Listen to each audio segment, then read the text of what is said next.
In this video, I'm going to show you how to completely uninstall Steam from your Windows 10 or Windows 11 PC, including removing leftover files so it's fully cleaned from your system. So let's get started. First, go down to your Windows search bar and search for Control Panel. Just open the Control Panel, and from here under Programs, just go to Uninstall a program and make sure category is selected under View By, and go to Uninstall a program, and from here just search for Steam, and after Steam is selected, just right click and click on Uninstall.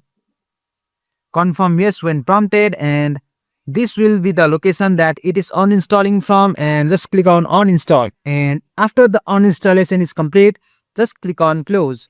At this point, Steam is uninstalled, but there might be some leftover files, so we are going to remove those as well. Just go to your file explorer, go to your local disk C, and from here make sure to click on view and click on show, and make sure hidden item is turned on. And once that it is turned on, just go to your users and go to your user once again and go to app data. From here just go to local, and in this folder just search for Steam, and once you find that Steam folder, in my case it is here, just select it and right click, and you can just delete it. This removes leftover cache and temporary files. Again go to your app data, go to roaming and search for Steam here also, and if it is visible here, you can just go ahead and delete that folder. And that's it.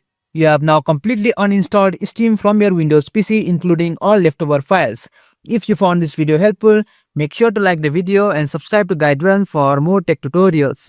Thanks for watching, and I'll see you in the next one.